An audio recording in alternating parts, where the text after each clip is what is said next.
श्रेयस, जेव्हा ती बातमी आली तेव्हा क्षणभर माझा नाही कुणाचाच त्याच्यावर विश्वास नाही बसला की इतका तरुण, उत्साही आणि फिट असलेला तू हार्ट अटॅक कसा आला. म्हणजे मला खरं तर तुझ्याकडूनच ते ऐकायला आवडेल की नेमकं काय झालं, कुठं झालं, कसं झालं. ॲक्च्युली काय झालं, कुठं कसं ते ऑफकोर्स सांगेन, पण आत्ता आपण जे म्हणालो ना की तुझ्या बाबतीत असं कसं घडू शकतं. मला म्हणजे दीप्तीची एक मोठी मानलेली बहीण आहे, ती मला हॉस्पिटलमध्ये जेव्हा झालं तेव्हा बघायला आली आणि ती मला म्हणाली, तेरे को पता है तूने क्या किया है. मेरा बच्चा आके मुझे कह रहा है कि मम्मी श्रेयस भैया के साथ अगर ऐसा हो सकता है तो वो तो नहीं ना दारू पीते, ना सिगरेट पीते, ना कुछ करते, ना ऑयली खाते, ना फ्राइड खाते, अगर उनके साथ तो हम तो सब करेंगे, अभी क्या फायदा हो गया करके. सो मला आज खरंच एक गोष्ट सांगावीशी वाटते जी डॉक्टर्सनी पण मला सांगितली की बिकॉज हे होऊ कोणाबरोबरही शकतं, okay, but because I was leading a somewhat disciplined lifestyle, की काही व्यसन तसं नव्हतं, म्हणजे तेलकट नाही, तुपट नाही, रेग्युलर व्यायाम वगैरे वगैरे, म्हणून मला माझ्या शरीराने बराच वेळ दिला. म्हणजे अटॅक आल्यापासून मी अरेस्टमध्ये जाईपर्यंत माझ्याकडे जवळजवळ 1.5 तास होता. जे मी शूटिंग संपवून मी घरी आलो, घरून मग डॉक्टरना फोन केला, सगळं केलं आणि मग निघालो. ट्रॅफिकमध्ये अडकलो. हॉस्पिटलला पोचेपर्यंत एक 5 मिनिटं आधी मला वाटलंच अरेस्टमध्ये गेलो. पण तेवढा वेळ माझ्या बॉडीने मला दिला. हल्ली आपण बऱ्याचदा असं बघतो की क्रिकेट खेळताना कोणीतरी पडतं आणि ऑन द स्पॉट जातं, किंवा जिममध्ये एक्सेस वर्कआउट करताना वगैरे जातं. सो कधी कधी बॉडी वेळ तुम्हाला देत नाही, but somewhere because it was a discipline lifestyle, म्हणून body also gave me some time. That is point number 1. हे माझ्याबरोबर कुठे कसं कधी झालं तर खरं सांगायचं तर ऑक्टोबर 2022ला मला पहिल्यांदा काहीतरी ऑड जाणवलं माझ्या शरीराबद्दल. आणि मी युजली माझ्या बॉडीने मला जर का काही सिग्नल्स दिले तर मी ते इग्नोर नाही करत. मी ते की असं ग्रँटेड घेत नाही शक्यतो, आणि मी घेतलंही नव्हतं. म्हणजे 2022ला शूट माझं एक संपलं. लखनौला मी असंच शूट करत होतो, ते संपलं आणि संपल्या मला इथे काहीतरी ऑड वाटायला लागलं आणि असं दमल्यासारखं झालं. हां, गळ्याशी. पण तो सिक्वेन्स पण माझा खूप म्हणजे हाय इंटेन्सिटी ॲक्शन, ओरडणं, बोलणं, मारणं वगैरे असं होतं. सो त्याच्यानंतर अचानक खूप दमल्यासारखं वाटलं, जे अनयुज्युअल होतं, कारण असं केलं आहे बऱ्याचदा आणि तसं कधी वाटलं नव्हतं. सो मी गाडीत गेलं, ड्रायव्हरला सांगितलं मला इमिडिएटली हॉस्पिटलला घेऊन जा, मला एक चेकअप करायचं आहे. पण जाईपर्यंत मला थोडं ओके वाटलं, म्हणून म्हटलं ठीक आहे, डॉक्टरांना हॉटेलला बोलवा, ECG मशीन घेऊन. ते आले, त्यांनी ECG काढला, नॉर्मल. मी त्यांना म्हणालो परत एक ECG काढा, परत काढला 10 मिनिटांनी, नॉर्मल. त्यानंतर आय वॉज ओके. पण तुला हार्टशी काहीतरी असू शकतं असं वाटलं त्यावेळेला? कारण माझी फॅमिली हिस्ट्री खूप स्ट्रॉंग आहे. माझे वडील, माझे काका, माझ्या आत्या, माझे आजोबा सगळेच हार्ट अटॅकनी म्हणजे अगदी इन्स्टंट असे गेले.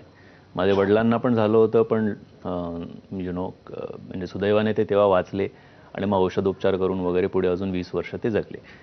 पण 50sच्या ह्याच्यामध्ये, 40s 50s ह्याच्यामध्ये आमच्या घरातल्या बऱ्याच जणांना ते झाले. त्यामुळे मी एक ते बॅक ऑफ द माइंड होतं की I have to be extra careful, considering माझी लाईफस्टाईल अशी आहे, म्हणजे प्रोफेशन असं आहे आणि मला बाहेर सतत जावं लागतं, खावं लागतं. त्यामुळे हे झाल्यावर मी आधी म्हटलं की आपण चेक करून घेऊया. सो त्या चेकअपमध्ये सगळं नॉर्मल होतं. मी मुंबईला परत आलो. मला जरा थकल्यासारखं वाटत होतं. मी परत डॉक्टरांकडे गेलो, परत ECG करून घेतला, 2D एको केला, सोनोग्राफी, CT लिव्हर, की लिव्हर काही सूज वगैरे आली आहे का बाबा, कशामुळे. तर ते मला त्यांनी सांगितलं की तू सॅलेड्स जास्त खातोस, तर ते कच्च्या सॅलेड्समध्ये कधी कधी त्याच्यामुळे प्रॉब्लेम होऊ शकतो पोटाचा, आणि असं थकवा, लिव्हरला जर सूज वगैरे आली तर थकवा जाणवू शकतो. बट नो वन सस्पेक्टेड की हार्टचं काही असेल. Again because a discipline lifestyle, तसं काही सिगरेट नाही, दारू नाही, ब्लड प्रेशर नाही, डायबिटीज नाही. पण तरी आम्ही एक ब्लड रिपोर्ट काढला आणि असं लक्षात आलं की कोलेस्ट्रॉल थोडंसं वाढलं आहे, म्हणून त्याचं इमिडिएटली औषधही सुरू केलं. त्यांनी माझं कोलेस्ट्रॉल कमीसुद्धा झालं होतं. पण जे माझ्या बाबतीत त्या दिवशी जे झालं ते आम्ही शूट करत होतो, असंच मला कोणी विचारलं की स्ट्रेस खूप होता का तुला. So I said mentally if you ask me, I was in a very happy space, मी ज्या फिल्म्स करत होतो, ज्या फिल्म्स रिलीजला होत्या आणि ज्या फिल्म्स मी करणार होतो, ज्या थँकफुली पुढे करीन मी, तर त्याच्यामुळे mentally I was very happy. But physically yes, I was exhausted.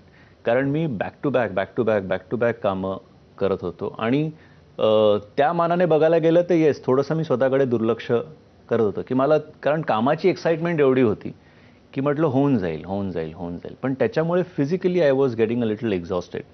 आणि त्या दिवशी पण तसंच झालं. संध्याकाळी जेव्हा आम्ही वेलकमचं शूट होतं आणि आम्ही सगळेच होतो त्याच्यामध्ये, शॉट असा होता की आम्ही टेबलवर एका उभे आहोत आणि आर्मीचं ट्रेनिंग आहे आणि त्याच्यामध्ये एका दोरीला लटकून आम्हाला जायचं होतं. मी, अक्षय कुमार आणि तुषार कपूर. आम्ही सुरुवात करतो आणि खाली पाणी आहे भरपूर. सो आम्ही जाता पाण्यात पडतो, मग त्या बाजूला जातो, परत येतो, तोपर्यंत अजून कोण जातं, आम्ही परत चढतो, परत लटकून जातो. आणि मी ॲक्च्युली त्या दिवशी एक हार्नेस बेल्ट असतो आमचा, तो मी बेल्ट घातला होता. केबलिंग फक्त केलं नव्हतं मी, कारण म्हटलं हे तर आपण लहानपणापासून पारंब्यांना असं लटकून तर किती वेळा केलं आहे, तर ह्याच्यासाठी कशाला केबल लावायची. पण ते वेट होतं माझ्या बॉडीवर, ते एक 8-10 किलोचा तो बेल्ट असतो. तर मला त्याने विचारलं काय करायचं. म्हटलं जाऊ दे, आता लाईट जातोय, पटापट शॉट घेऊन टाकू. आणि तो शॉट खूप आमचा लांबला, 10 ते 12 मिनटं जवळजवळ शॉट होता. त्यात आम्ही भिजत पण होतो, लारा दत्ता आम्हाला भिजवते वगैरे वगैरे, बरंच काय काय झालं. आणि मला आठवतंय आम्ही त्या शॉटच्या दरम्यान मी अक्कीबाईबरोबर मस्ती पण करत होतो की लारा सबको भिगा रही है, उसको भी अंदर खींचेंगे, उसको भी भिगाएंगे वगैरे, असं सगळं चाललंय. हां, शॉट खतम होणे दे, सब करेंगे. शॉट संपल्यावर आम्ही बघितलं लारा अचानक गायब झाली, किधर गई, अशी सगळी मस्ती चालू असताना अहमद फायनली म्हणाला चलो चलो लाईट गया, पॅकअप. आणि म्हणून मी व्हॅनकडे चालायला लागलो आणि वेगळाच थकवा जो आयुष्यात मी कधी एक्सपिरियन्स नाही केला असा मला जाणवलं. आणि मी कसा बसा चालत व्हॅनपर्यंत गेलो. मी कपडे ते ओले होते ते सगळे चेंज केले, तो बेल्ट काढला आणि मी झोपलो, म्हणजे व्हॅनमध्ये बाहेर येऊन गादीवर. सो माझ्या मेकअपमॅनने विचारलं की सर कुछ कॉफ़ी वॉफ़ी चाहिए, क्या हो गया. आय सेड नहीं कुछ नहीं, जाता हूँ, गाडी रेडी आहे. तो बोलला हां. म्हणून मी वाकलो बूट घालायला, तर खूप हेवी छातीत जाणवलं मला. म्हटलं नको ते बूट घालायला. मी तशीच ती एक चप्पल होती ती घातली आणि निघालो. आणि सतत व्हॅनमध्ये मला आपलं गाडीत घरी जाताना असं बेचैन वाटत होतं. सो आय वॉज ट्राईंग, आणि डावा हात माझा थोडा दुखायला लागला. अगेन आय वॉज थिंकिंग की बिकॉज ते लटकणं वगैरे होतं, पडणं वगैरे होतं, त्याच्यामुळे कधी कधी मसल तुमचं स्ट्रेन होतं, काहीतरी होतं. मी म्हटलं हे डोक्यात पण नव्हतं की असं काहीतरी असेल. स्टील आय फेल्ट की मी डायरेक्टली हॉस्पिटलला जाऊ का. म्हटलं जाऊ दे, ही उगाचच काळजी करेल, का गेला डायरेक्टली. सो मी घरी गेलो.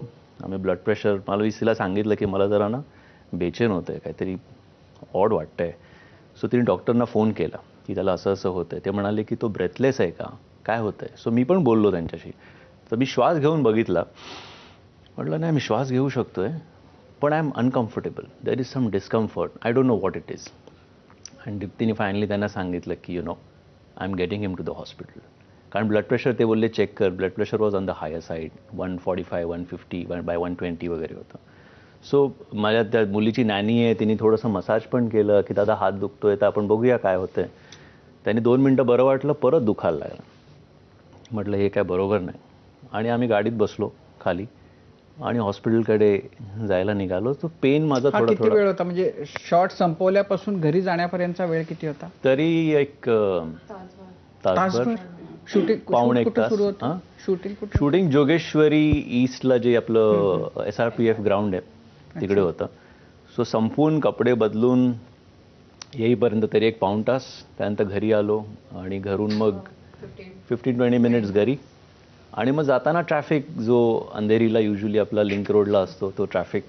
आणि मी डावा हात दुखत होता आणि मला लास्ट जे आठवतं ते मी बघितलं तर मला, बरं ते हॉस्पिटल असं आहे की इथे हॉस्पिटल आहे, हा मेन रोड आहे आणि मध्ये ॲक्च्युली एक वॉल आहे. तिथे फक्त एकच छोटा गेट आहे त्यांचा, जो पण बॅरिकेटेड असतो, तोच उघडा होता. दीप्ती म्हणाली की आपण चालत जाऊया, चल इथे पोहोचलोय, ट्रॅफिक आहे. मी म्हटलं नको गं, जाऊ दे गाडीने. सो गाडी अशी यू टर्न करून घेऊन तिकडनं गल्लीतनं दुसरं आणायला लागते. सो मी बघितलं हॉस्पिटल, म्हटलं चला आलं आहे आता, फक्त यू टर्न करून जायचं आहे, मग बघूया काय आहे. And next I remember is की मी पुढे बघितलं, माझ्या चेहऱ्याला मुंग्या आल्या आणि एका सेकंदात आय वॉज आउट. म्हणजे इट वॉज, आपण टी व्ही जसा स्विच ऑफ करतो रिमोटवर, इट वॉज दॅट, की तेवढाही वेळ जो कधी कधी बेशुद्ध आपण पडतो तेव्हा जो मिळतो, की काहीतरी धरलं, चक्कर आली, तसंही नाही. It was that split second. मुंग्या आल्या, ब्लँक. तुला त्यानंतर काही आठवत नाही? काही नाही. तर दीप्ती,